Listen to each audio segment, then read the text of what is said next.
Good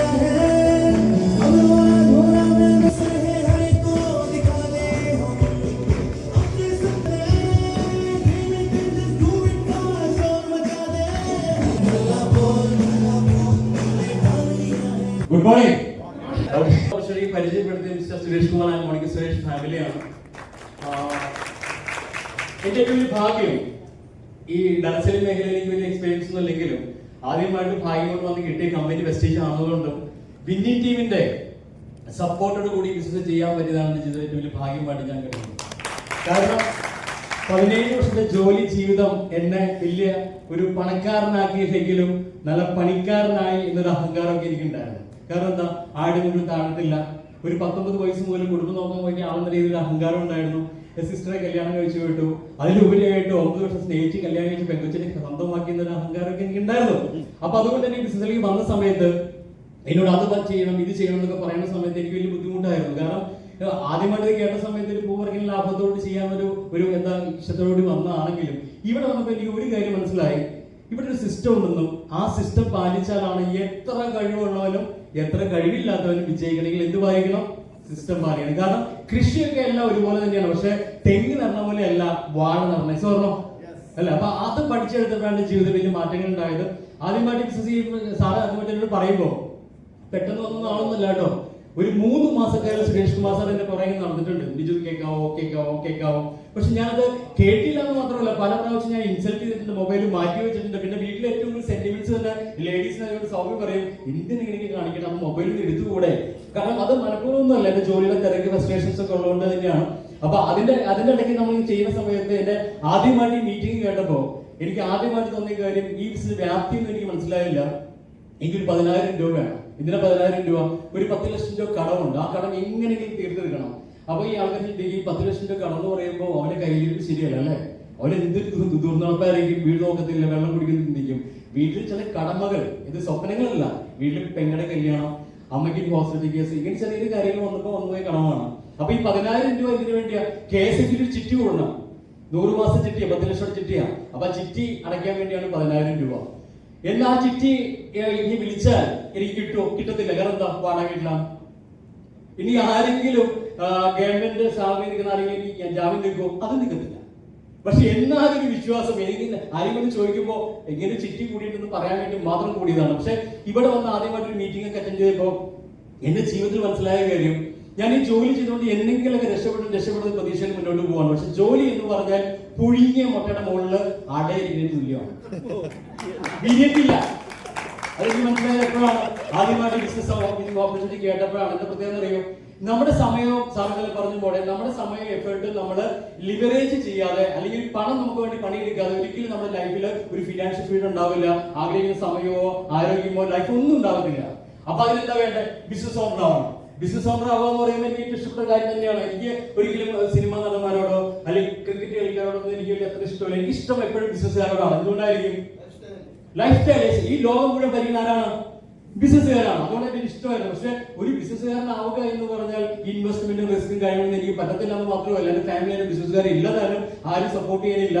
അല്ലെങ്കിൽ തന്നെ 10 ലക്ഷം രൂപ കടമുണ്ട്, ഫാമിലിയിൽ അതിൽ കൂടുതൽ റിസ്ക് ഉണ്ട്. അതുകൊണ്ട് ഇനി കടമെല്ലാം മേടിക്കാൻ പറ്റത്തില്ലായിരുന്നു. അപ്പൊ ആദ്യമായിട്ട് ഈ പ്ലാൻ കേട്ടപ്പോ ഇൻവെസ്റ്റ്മെന്റ് ഇല്ലാണ്ട് ചെയ്യാൻ പറ്റിയ ബിസിനസ് ഉള്ള വരുമാനത്തെ കളയാതെ ചെയ്യാൻ പറ്റും എന്ന് കണ്ട് മാത്രം വന്നിട്ടാണ്. പക്ഷെ എന്റെ ഏറ്റവും ജീവിതം മാറ്റി വെച്ചത് എവിടെയെന്ന് അറിയും? എന്റെ ജീവിതം ഏറ്റവും കൂടുതൽ മാറ്റി വെച്ചത് ഇതിന്റെ മീറ്റിംഗ്സ് ആൻഡ് ഫംഗ്ഷൻസിലാണ്. ആദ്യമായിട്ട് ട്രെയിനിങ്ങിന് പോയ സമയത്ത് എന്നോട് പറഞ്ഞു, ഒരു 100 സ്വപ്നങ്ങൾ എഴുതി വെക്കാൻ വേണ്ടി പറഞ്ഞു. സ്വപ്നങ്ങൾ എഴുതി വെക്കാൻ പറഞ്ഞപ്പോ എനിക്ക് പുച്ഛമാണ് തോന്നിയത്. കാരണം ഇത്ര നാൾ ജോലി ചെയ്ത നിജുവിന് ഈ സ്വപ്നം ആദ്യമായിട്ട് എഴുതി വെച്ച സ്വപ്നം എന്താണെന്നറിയാം? കാണാമില്ലാത്ത രാത്രി. എനിക്ക് എന്റെ അച്ഛൻ മരിച്ചുപോയി. അച്ഛൻ അങ്ങനെ കുടുംബത്തോടെ ആളൊന്നുമില്ലായിരുന്നു. വീട്ടില് വൈഫ്, അത് ലവ് മാരേജ് ആയിരുന്നു. 2 പെൺകുട്ടികളുടെ വീട്ടിലെ കല്യാണം കഴിച്ചാണ്. അപ്പൊ അങ്ങനെ ഒരു അളിയൊന്നും എനിക്ക് സംസാരിക്കാനില്ല. കൂടപ്പുറപ്പായിട്ടുള്ള പെങ്ങളാണെങ്കിൽ സംസാരിക്കാത്ത കുട്ടിയാണ്. ചെക്ക് കേൾക്കാനും പറ്റത്തില്ല. കല്യാണം കഴിച്ച ആളും അളിയൻ അതും അങ്ങനെ തന്നെ. അപ്പൊ പിന്നെ ഞാൻ ആരോടെ പറയാം? പിന്നെ ലവ് മാരേജ് അല്ലേ, അതിന്റെ ഏറ്റവും വലിയ പ്രത്യേകത എന്തായിരുന്നു? 9 വർഷം സ്നേഹിച്ച് കല്യാണം കഴിക്കാന്ന് പറഞ്ഞാൽ സൗമ്യയുടെ വീട്ടിൽ മുഴുവൻ ഗവൺമെന്റ് ഉദ്യോഗസ്ഥന്മാരാണ്. അച്ഛൻ റെയിൽവേയില്, പിന്നെ അച്ഛന്റെ അനിയൻ KSRTC അധ്യാപകൻ, മുനിസിപ്പാലിറ്റി, ഇങ്ങനെയൊക്കെയാണ്. അതുകൊണ്ട് തന്നെ വലിയ എതിർപ്പുകൾ ഉണ്ടായിരുന്നു. എന്താ, ഈ നടക്കത്തില്ല. അതുമായി ബന്ധപ്പെട്ട് പോയപ്പോ ഒപ്പം എതിർപ്പായിരുന്നു. പക്ഷെ സൗമ്യ കൂടെ നിന്നുകൊണ്ട് ഇന്നിപ്പോ ഒരുമിച്ച് ജീവിക്കുന്നുണ്ട്. പക്ഷെ ഒരു കാര്യം ഉറപ്പല്ലേ, എവിടെ പിടിച്ചാലും മുറിയിൽ പിടിക്കും. എസ് പറഞ്ഞോ, അത് വെസ്റ്റീജിലാണെങ്കിലും ജീവിതത്തിലാണെങ്കിലും. ക്ലിയർ? അപ്പൊ അങ്ങനെ ഒക്കെ മുന്നോട്ട് പോകുന്ന സമയത്ത് ഏറ്റവും വലിയ സങ്കടം എന്താണെന്ന് വെച്ച് കഴിഞ്ഞാൽ എനിക്ക് അതിനോട് പറയാനില്ലാത്തതുകൊണ്ട് എന്റെ ഫാമിലി ഇപ്പോഴും എനിക്ക് പ്രയോറിറ്റി. എനിക്ക് അവരോട് ചോദിക്കുക എന്താണ് എനിക്ക് ഇഷ്ടം എന്ന് ചോദിച്ചാൽ എനിക്ക് എന്റെ ഫാമിലിയാണ് പ്രയോറിറ്റി. എന്തുകൊണ്ടാ? ഞാൻ അച്ഛന്റെ മോനല്ല, അമ്മയുടെ മോനാണ്. എന്നെ ഒരുപാട് കഷ്ടപ്പെട്ട് ബുദ്ധിമുട്ടി വളർത്തിയതാക്കി എന്റെ അമ്മയ്ക്ക് നല്ല ജീവിതം കൊടുക്കണം. അതിന് ഞാനല്ലാണ്ട് വേറെ ഒരാളില്ല.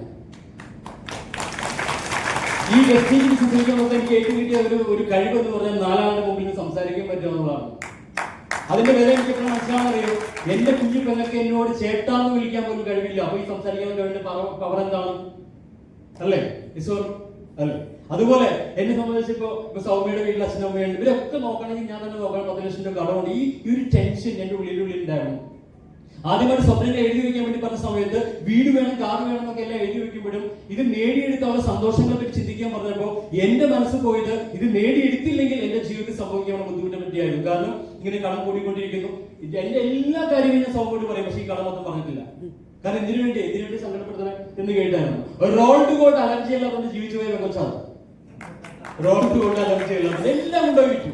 എന്തിനു വേണ്ടിയാ? ഒരു വെള്ളം കൂടിയില്ല, സിഗരറ്റ് വലിയ ഒരു ബുദ്ധിമുട്ടുമില്ല. അപ്പൊ എന്റെ ഉള്ളിലുള്ള ചിന്ത എന്താണെന്നറിയോ, ഇങ്ങനെ കടങ്ങൾ മുന്നോട്ട് പോകുന്നു. ഈ കടന്നു പറഞ്ഞാൽ എന്താ? ആ രാത്രി ഉറക്കം കെടുത്തും, പകലും മാനം കെടുത്തും. അങ്ങനെയാണോ? അങ്ങനെയാണോ?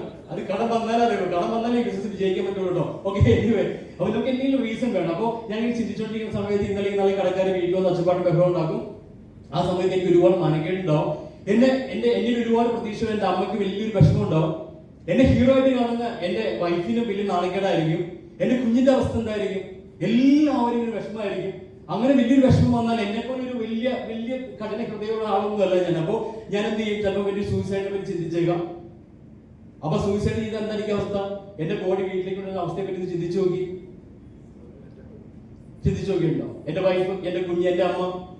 അങ്ങനെ അതുപോലെ സൂയിസൈഡ് 4 ചങ്കുറ്റം വേണ്ട. ഇവിടെ DUCD BMC. അപ്പൊ അതുകൊണ്ടാണ് ഞാൻ മറ്റാളെ സ്വപ്നങ്ങൾക്ക് വേണ്ടി വന്നല്ല, എന്റെ ജീവിതത്തിൽ എന്റെ കുടുംബം നിലനിർത്താൻ വേണ്ടി വന്നതാണ്. എന്റെ ഗുണം എന്താണെന്നറിയോ? ഞാൻ ഇപ്പോഴും എന്റെ കുടുംബം പ്രയോറിറ്റി ആണെന്ന് പറയുന്നുണ്ട്. വെസ്റ്റീജിനെ പോലെ ഒരു കമ്പനിയെ കിട്ടിയതുകൊണ്ട്, വിന്നിംഗ് ടീമിന്റെ സപ്പോർട്ട് കിട്ടിയതുകൊണ്ടാണ് ഏറ്റവും വിജയിക്കാനുള്ള റീസൺ. കാരണം 2020 കോവിഡ് വന്നു ഇല്ലേ? കോവിഡ് വന്ന സമയത്ത് എല്ലായിടത്തും പ്രശ്നങ്ങളുണ്ടായി. ആ കോവിഡ് എന്റെ ജീവിതത്തെ ബാധിക്കും. വലിയൊരു അസുഖങ്ങൾ വന്നു. ആ കോവിഡ് സമയത്ത് ആർക്കും പുറത്തിറങ്ങാൻ പറ്റുന്ന സമയത്ത്, ഒരു വണ്ടി പോലും പോകുന്ന സമയത്ത് എനിക്ക് വലിയൊരു അസുഖം വന്നു.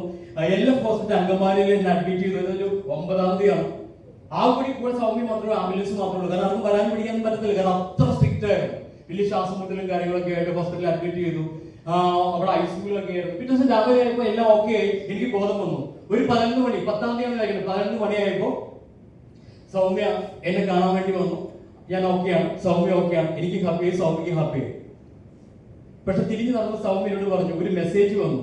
അത് വെസ്റ്റീജിൽ നിന്നാണ്. 10-ാം തീയതിയാണ്. 1,68,000 രൂപ. 6 മാസത്തേക്ക് ഞാൻ ഒരാളോട് മിണ്ടിട്ടില്ല. എനിക്ക് മിണ്ടാൻ പറ്റില്ലായിരുന്നു. പക്ഷെ എന്റെ വീട് പട്ടിണിയായില്ല. എന്റെ ഒരു ഫോട്ടോ പോലും ചുമരിൽ പറഞ്ഞില്ല. ചികിത്സാ ധനസഹായങ്ങളുണ്ട്. എന്റെ വൈഫ് ഒരാളുടെ മുമ്പിൽ കഴിഞ്ഞിട്ടേണ്ടി വന്നില്ല. എന്റെ വീട്ടിൽ എന്റെ അമ്മ അറിഞ്ഞില്ല, സൗമ്യയുടെ അച്ഛനും അമ്മ അറിഞ്ഞില്ല. വളരെ കുറച്ച് ആൾക്കാർ മാത്രമേ അറിഞ്ഞിട്ടുള്ളൂ. അന്ന് എന്റെ ടീമിനെ ഹോൾഡ് ചെയ്തത് ഈ വിന്നിംഗ് ടീമും വിന്നിംഗ് ലീഡേഴ്സും. അന്ന് ഏറ്റവും കൂടുതൽ ഞാൻ നന്ദി പറയുന്നത് എന്റെ സ്പോൺസറായ സുരേഷ് കുമാർ സാറിനോട്, ജോയിസ് കുമാർ സാറിനോട്. അതുപോലെ ഇന്നലെ പറഞ്ഞില്ലേ, മിറാക്കിൾ മോർണിംഗ് എന്ന് പറഞ്ഞ ഒരു പ്രോഗ്രാം എഴുത്തച്ഛൻ എന്ന് പറഞ്ഞില്ലേ, നമ്മുടെ വെങ്കേശ്വർ തുടങ്ങി വെച്ചത്. അത് 2020 സുഹൃത്തെ. ആ മിറാക്കിൾ മോർണിംഗ് ഉള്ളതുകൊണ്ടാണ് എന്റെ ടീമിനെ ഹോൾഡ് ചെയ്യാൻ പറ്റിയതും ഈ വിന്നിംഗ് ടീമിന്റെ സപ്പോർട്ടുമാണ്. നിജു ഇന്ന് ഒരു മനുഷ്യനെ പോലെ ജീവിക്കാൻ വേണ്ടി പറ്റും. ഓക്കെ, അപ്പൊ ചില ആൾക്കാർ പറയും, ഞാൻ എനിക്ക് ഏറ്റവും കൂടുതൽ എന്റെ ജീവിതത്തിൽ ഒരു പണം ഉണ്ടാക്കാനുള്ള മാർഗമായിട്ട് കണ്ടതാണെങ്കിൽ എന്റെ ജീവിതം മാറ്റി മറിച്ചത് ഒരു ഫാമിലി യൂണിയന് പോയപ്പോഴാണ്. 2019 ക്രൗൺ ഡയറക്ടറായിട്ട് ഫാമിലി യൂണിയന് പോയതാണ്. അവിടെ പോയപ്പോൾ എനിക്ക് എന്താ തിരിച്ചറിവുണ്ടായെന്നറിയോ? ഇതൊരു ബിസിനസ് ആയിട്ട് കാണണമെന്നും ഞാൻ അന്ന് സ്വപ്നം കാണുന്ന വലിയ ബിസിനസ് ആണെന്ന് എനിക്ക് തോന്നി. എനിക്ക് ഒരുപാട് റോൾ മോഡൽസിനെ കിട്ടി. അതായത് ഇവിടെ എനിക്ക് പണം ഉണ്ടാകണം, പക്ഷെ അവിടെ ചെന്നപ്പോൾ എനിക്ക് ഇതിന്റെ ഒരു വ്യാപ്തി മനസ്സിലായി, ഒരു സെലിബ്രിറ്റി മൂഡ് മനസ്സിലായി.